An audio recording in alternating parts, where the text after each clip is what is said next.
नमस्कार मंडळी. मागील काही दिवसांपासून भारतामध्येच नव्हे तर जगभरात एका नावाची चर्चा होती. ते म्हणजे एप्स्टीन फाईल. एप्स्टीन फाईल नेमकं काय? एप्स्टीन फाईलची एवढी चर्चा का होते ते आपण आजच्या व्हिडिओमध्ये बघणार आहोत. महाराष्ट्रातले माजी मुख्यमंत्री पृथ्वीराज चव्हाण यांनी देखील एप्स्टीन फाईलचा उल्लेख केलाय. त्यांनी तर असं म्हटलंय की 19 डिसेंबर म्हणजे उद्या, आज 18 डिसेंबर आहे, 19 डिसेंबरला मोठा धमाका होणार आहे. कदाचित नरेंद्र मोदी यांचं पंतप्रधान पद देखील जाऊ शकतं. नेमकं या एप्स्टीन फाईल मध्ये काय आहे की पृथ्वीराज चव्हाण यांनी एवढा मोठा दावा केलाय, थेट नरेंद्र मोदी यांचं पंतप्रधान पद धोक्यात असल्याचा दावा केलाय. असं एप्स्टीन फाईल मध्ये नेमकं आहे काय आणि एप्स्टीन फाईल आहे काय? जेफ्री एप्स्टीन नावाचा अमेरिकेतील एक श्रीमंत असा फायनान्शियल ऍडवायझर सेक्स ऑफेंडर म्हणून ओळखला जातो. त्याच्यावर अल्पवयीन मुलींना सेक्ससाठी ट्रॅफिकिंग करण्याचा आरोप होता, बलात्कार करण्याचा आरोप होता, तसेच श्रीमंत लोकांना ह्या अल्पवयीन मुली पुरवण्याचा आरोप होता. त्याची पार्टनर घिस्लेन मॅक्सवेल हिला या प्रकरणात 20 वर्षाची सजा देखील झालेली आहे आणि एप्स्टीनचा 2019 साली जेलमध्येच मृत्यू झाला. काही लोक बोलतायत की त्याने आत्महत्या केली, काही लोक बोलतायत की त्याचा खून करण्यात आला. आता नेमकं एप्स्टीन सोबत काय घडलं ते देखील गूढच आहे. आता एप्स्टीन तर आपल्याला कळाला कोण आहे, पण एप्स्टीन फाईल नेमकं काय? तर अमेरिकन जो न्याय विभाग आहे आणि FBI आहे यांच्याकडे हजारो पेजेसचा एक डॉक्युमेंट्स आहे.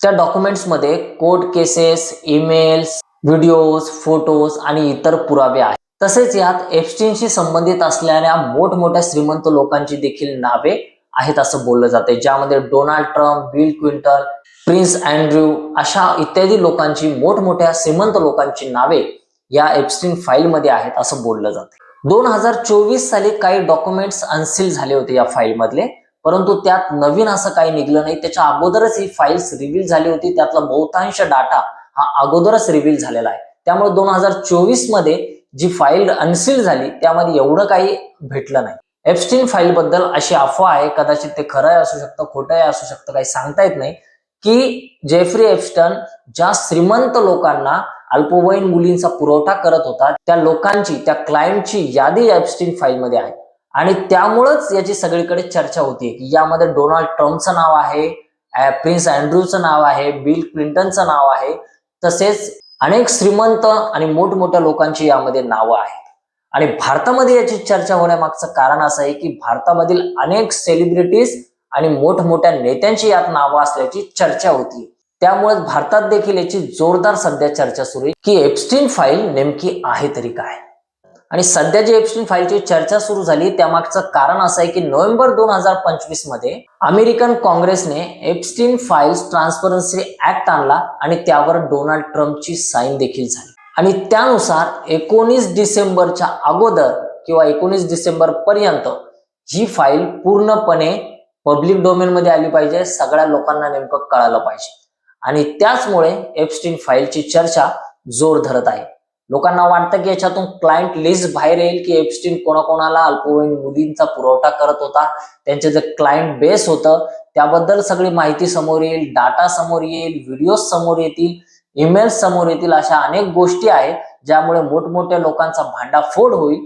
त्यामुळे एप्स्टीन फाईलची जोरदार चर्चा सध्या सुरू आहे. भारतात देखील अनेक लोक म्हणताय की उद्या भूकंप होणार आहे. आज 18 तारीख आहे, उद्या 19 डिसेंबर आहे.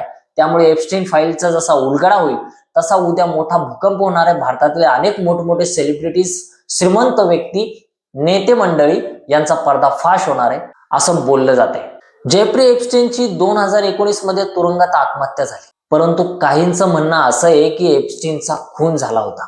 जी क्लायंट लिस्ट एप्स्टीन फाईल मध्ये आहे, जे एप्स्टीनकडे ज्या क्लायंट लिस्ट होत्या त्या क्लायंटला एप्स्टीन ब्लॅकमेल करत होता, त्यामुळेच त्यांनी कुठेतरी याचा खून केला असं देखील बोललं जाते.